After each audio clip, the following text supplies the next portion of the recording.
लोकसेवा न्यूज 24 तास विशेष बातमी. एकाच टेबलावर 15 ते 20 वर्षे चिपकून बसलेल्यांची अखेर बदली, आदिवासी संघटनांच्या लढ्याला मोठे यश. 90,000 लाच प्रकरणात आरोपी सुभाष मारणार यांची उचलबांगडी. नंदुरबार प्रतिनिधी. जिल्हा परिषद नंदुरबारमध्ये गेली अनेक वर्षे एकाच पदावर व टेबलावर बसून बदली व बिल मंजुरीसारख्या कामांमध्ये आर्थिक लूट करणाऱ्या कर्मचाऱ्यांची अखेर बदली करण्यात आली आहे.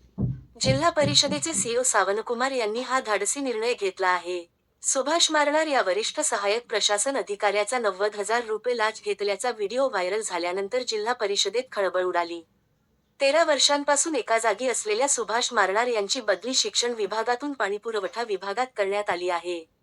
सुनील नथा पाटील या शिक्षकाचीही 12 वर्षांनंतर बदली झाली आहे. आदिवासी संघटनांनी यावर तीव्र आक्षेप घेत आंदोलनाचा पवित्रा घेतला होता. बिरसा फायटर्स संघटनेने निवेदन, मोर्चा, बेमुदत धरणे आंदोलनाची तयारी केली होती. अखेर दबाव झुगारत सीओ सावनकुमार यांनी बदल्यांचे आदेश काढले. आदिवासी संघटनांनी त्यांच्या या निर्णयाचे स्वागत करत आभार मानले आहेत. बदल्या करत नसाल, तर पद सोडा, अशी संतप्त मागणी संघटनांनी केल्यानंतर ही कारवाई झाली. पाहत राहा लोकसेवा न्यूज 24 तास.